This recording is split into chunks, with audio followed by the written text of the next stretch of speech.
According to statistics from the United Nations Population Division, China's population in 2024 is approximately 1.419 billion people, ranking second in the world after India, and accounting for 17.39% of the global population. To put it into perspective, at least 1 out of every 6 people on Earth is Chinese. In addition to having one of the largest populations in the world, China also has a vast diaspora. After India and Mexico, China is among the top countries with the most people emigrating abroad.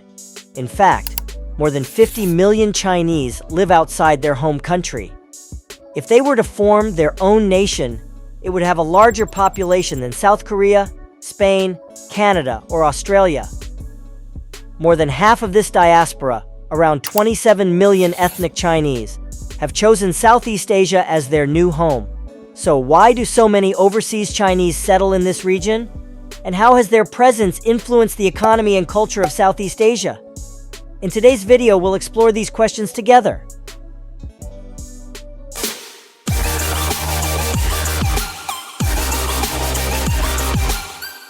The history of Chinese migration stretches back centuries. It began with the opening of the Maritime Silk Road over 2,000 years ago, with early migrants primarily heading to Southeast Asia. By the early 15th century, several Chinatowns, each housing thousands of overseas Chinese, had already been established in Sumatra and Java, now Indonesia. However, large-scale migration didn't take off until the late 16th century. At that time, European settlers had arrived in the Far East and were expanding and developing colonies across Southeast Asia. This created a growing demand for Chinese merchants and laborers. By the early 17th century, approximately 100,000 ethnic Chinese were living in Southeast Asia, and their numbers surged to 1.5 million by the mid-19th century. A massive wave of migration began between the mid-19th century and the early 1940s, fueled by China's internal turmoil, especially during the Opium Wars. The economic boom in Southeast Asia after World War I and before the outbreak of World War II in the Pacific further boosted the demand for labor, which was met largely by Chinese immigrants. By the early 1940s, there were around 8.5 million Chinese living abroad, over 90% of them in Southeast Asia. The economic reforms initiated by Deng Xiaoping in the early 1980s provided fresh opportunities for Chinese people to move abroad for business and settlement. Many chose Southeast Asia, leveraging the networks established by earlier waves of Chinese migrants. With the support of family and friends in host countries, these new immigrants quickly integrated into existing Chinese communities. Thanks to centuries-old connections, Southeast Asia has long been a land of opportunity for Chinese migrants. This fertile ground has helped cultivate a thriving overseas Chinese community, deeply enriching the region's cultural and economic landscape. Among the nearly 30 million ethnic Chinese in Southeast Asia, Thailand has the largest population, with approximately 9.3 million people, followed by Malaysia, Singapore, Indonesia, and Myanmar. Though ethnic Chinese make up less than 5% of the region's total population, their economic influence and financial strength are staggering. It is estimated that ethnic Chinese control around $2 trillion in liquid assets across Southeast Asia. To grasp how significant this is, consider the region's total GDP. According to World Bank data from 2023, the combined GDP of all 11 Southeast Asian countries amounted to only $3.317 trillion. Moreover, ethnic Chinese control 70% of corporate assets in the region, and out of every 100 billionaires in Southeast Asia, 86 are of Chinese descent. They also dominate the business landscape, controlling 500 of the region's largest companies, with assets valued at over $500 billion. Ethnic Chinese own 90% of small and medium-sized enterprises in Southeast Asia, oversee 2/3 of retail trade, and hold 80% of publicly listed companies by market capitalization across the region. This stark economic imbalance has led to the popular saying, "A wealthy minority, a poor majority." As mentioned earlier, the ancestors of Southeast Asia's Chinese communities were primarily economic migrants, fleeing poverty in their homeland to seek better livelihoods abroad. They took on any work available, often sending money back to their families in China. It is important to recognize that the Chinese in Southeast Asia are known for their hard work and persistence. During the early phases of settlement, they took on jobs that the native population often shunned, gradually accumulating wealth. Once they amassed enough resources to move from labor to entrepreneurship, they pursued wealth with relentless ambition. At this stage, many adopted a by any means necessary approach, using bribery, loopholes, market manipulation, and even illegal activities to achieve their goals, no matter the obstacles. The relationship between ethnic Chinese and Southeast Asian countries is encapsulated by a term known as the bamboo network. This term refers to the intricate connections between the businesses of overseas Chinese families in Southeast Asia and the economy of mainland China. This network plays a crucial role in helping the People's Republic of China expand its influence, exercising both economic and geopolitical control over the 11 nations in the region. At its core, the bamboo network consists of family-run businesses passed down through generations. Simply put, the bamboo network represents a form of symbiosis between Beijing and ethnic Chinese families in Southeast Asia, where both sides benefit in different ways. However, this interconnectedness also poses significant, albeit invisible, challenges to the sovereignty and stability of the small and mid-sized countries in the region. Over time, the level of assimilation of Chinese communities across Southeast Asia has varied. In Thailand, King Rama VI's strong nationalist policies significantly shaped the country's anti-Chinese sentiment. He implemented numerous policies aimed at assimilating ethnic Chinese into Thai society, including a requirement for all Chinese to adopt Thai surnames. The government also placed strict controls on Chinese language schools and imposed language standards, compelling the Chinese population to speak Thai. While Thailand's assimilation policies are considered the most effective in Southeast Asia, the economic and political realities of the Chinese community in the country remain surprising. With 9.3 million ethnic Chinese, Thailand has the largest overseas Chinese population in the world. Despite making up only 14% of the national population, they control approximately 85% of Thailand's economy. Of the 40 wealthiest individuals in Thailand, 80% have Chinese ancestry. The influence of Chinese families extends even further. Thailand's 50 richest Chinese clans control 80% of the nation's total market capitalization. Politically, the Chinese diaspora has also made significant inroads.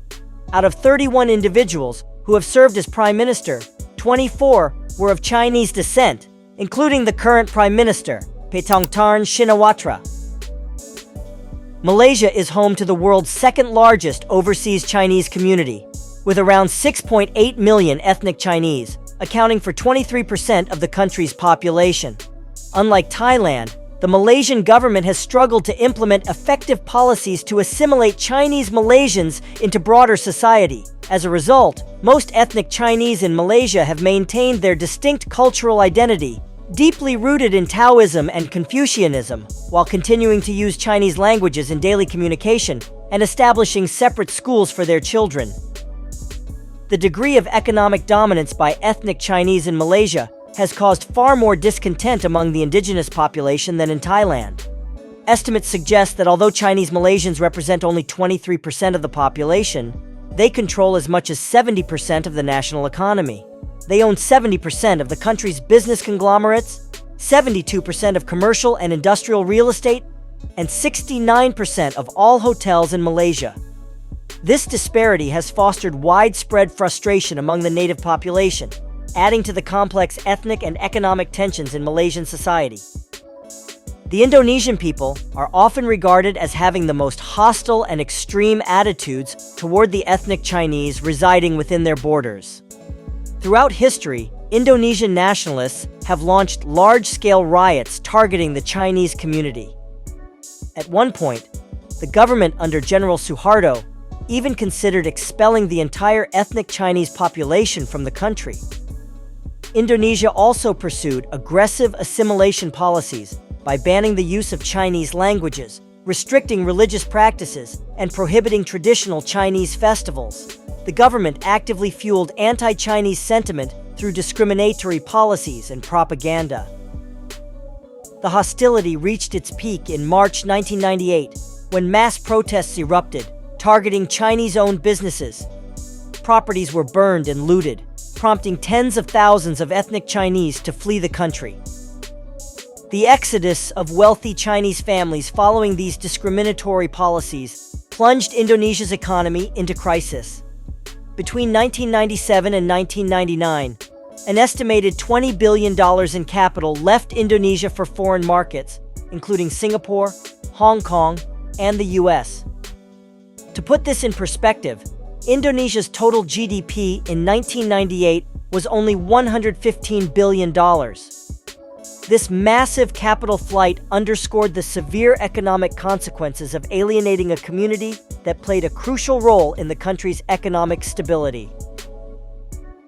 Under the leadership of founding figures like Prime Minister Lee Kuan Yew, himself of Chinese descent, Singapore has fostered a multicultural society while emphasizing national unity and integration. A cornerstone of Singapore's governance is its bilingual policy, which requires citizens to be proficient in both English and their native language, Mandarin, in the case of ethnic Chinese. Today, ethnic Chinese make up approximately 76% of Singapore's population, making it the only country outside of China and Taiwan with a Chinese majority population. Naturally, with such a demographic dominance, Singapore's economy revolves largely around its Chinese community. Since its independence, every Prime Minister of Singapore has been of Chinese descent, including the current Prime Minister, Lee Hsien Loong, the son of Lee Kuan Yew. The enduring political leadership and economic influence of ethnic Chinese have made Singapore a key example of how Chinese diaspora communities can successfully integrate and thrive, shaping the economic and political landscape of their host countries. In Myanmar, Cambodia, Laos, and the Philippines, the Chinese communities, although small in percentage, wield significant economic influence within their respective countries.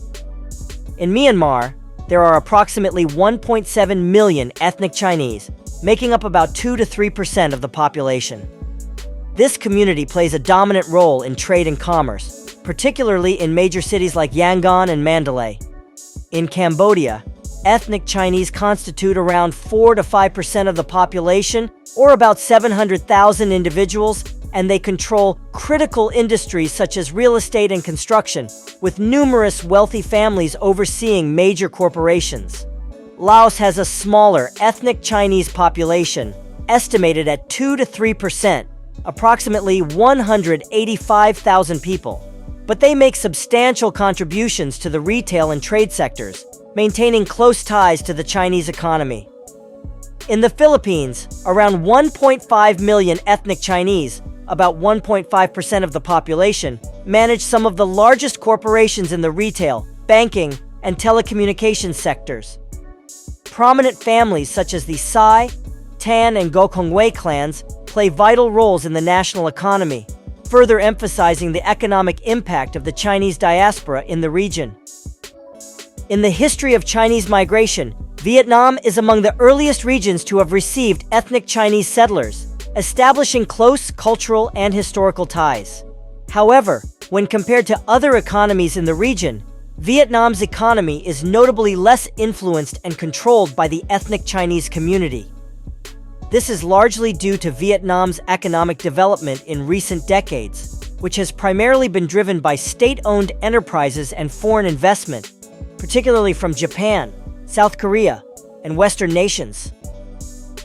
The ethnic Chinese residing in Southeast Asia maintain a close connection with mainland China, not only through familial ties, but also through economic and cultural activities. In 2018, China received over $67 billion in remittances, ranking second in the world, just behind India. This influx of remittances not only provides financial support to China, but also helps establish a widespread business and cultural network that strengthens its influence in Southeast Asia. Furthermore, the ethnic Chinese community is viewed as a group that can assist Beijing in realizing its Chinese dream and implementing economic belt strategies on land, as well as the Maritime Silk Road. Reflecting back on the concept of the bamboo network, mentioned earlier in the video, it becomes clear that the businesses of ethnic Chinese in this region form a network that not only connects among themselves, but also links back to mainland China. In the view of many researchers, the bamboo network serves as an extension of the Chinese government's reach in Southeast Asia. Overall, the significant distribution of the Chinese community in Southeast Asia is not only a historical phenomenon, but also an important economic and cultural reality. However, their presence also comes with challenges and conflicts, including discrimination and even hostility in some areas. The close ties with mainland China further complicate the relationship between the Chinese community and local populations. Thank you for watching the video. Please leave your comments, and don't forget to like and subscribe so you don't miss out on future videos.